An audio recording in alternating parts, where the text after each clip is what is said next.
investors are not that smart oftentimes. And I think that there's like a lot of hype like with VCs, but a lot of them don't know shit. And I'm really pleased that these guys have chops. They do their homework, they take it seriously, and they have a twist of social impact as well. And so if you guys would please help me welcome, we'll hear from Harlem Capital Partners for about 20 minutes.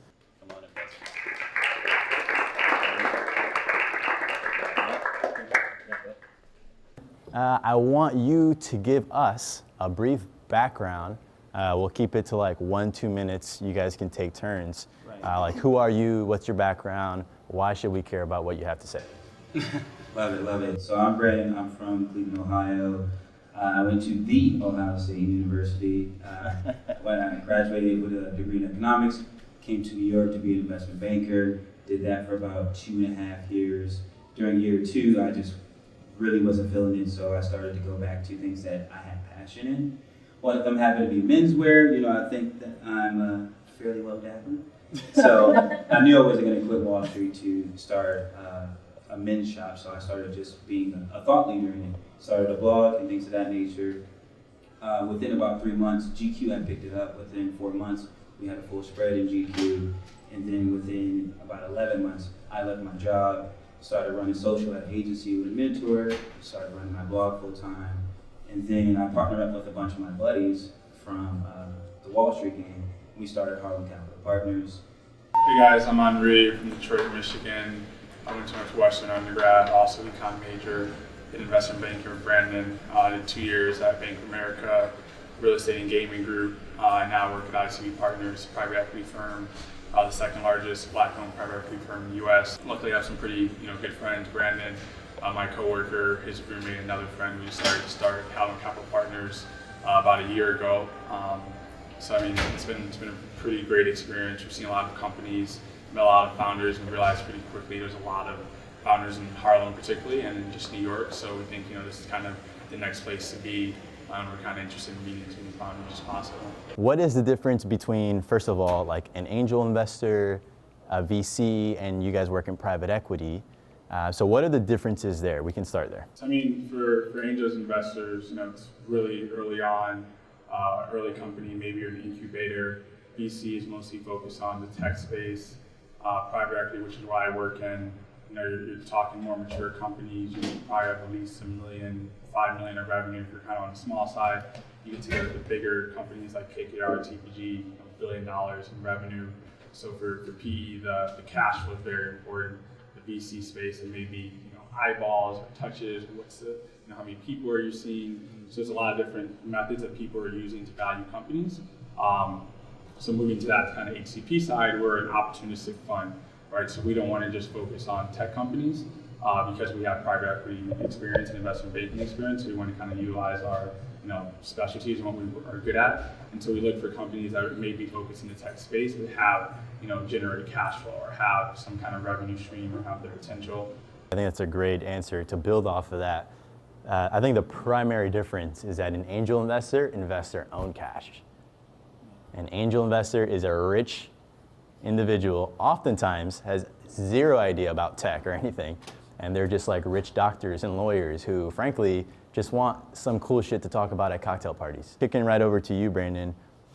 What are some of the things that you guys personally really, really value when it comes to early stage investments? And can you also share a little bit about the investments that you have made, if you're able to? Something that we value, definitely management team, that's pretty key. Do you have the right person at the helm? Do you have the right person running? Right now, you have to have marketing. We just were talking to someone today and let them know that they don't have the right marketing and they don't have the right chops, and we weren't going to be able to invest into them for that reason. When you say management team, is that like private equity talk for like co-founders? Yeah, okay. I guess so. Like, I mean, yes, yeah. Co-founders. So the right people who are running the shop. So the right CTO, the right CEO, and things of that nature. We look for people who have just like, I guess the right processes and in the right position. So if you are a real estate fund, do you have the right research? Do you have the right platforms? Do you have the right advisors on your team and things of that nature? Also, are you making money? If you're making money very early in the seed stage, we're really interested in that.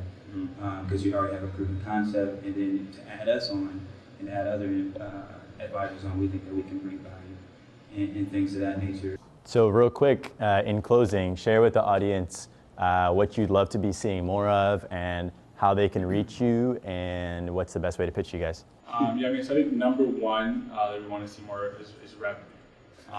For sure. I mean, the company. It's the number one thing for an investor. It's the number. It doesn't even have to be like $1 million, but I mean, the company we told no to today, they've been in existence for 2.5, 3 years. We're doing $40,000 of revenue, and so I think it's just either you're not marketing yourself well enough, or the customers don't like what you're producing, right?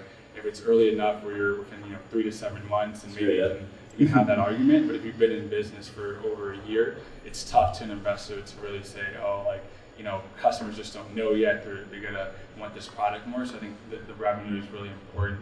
And then also just we always ask the question, our first 3 questions are: what was the problem? How did you solve it? And why you?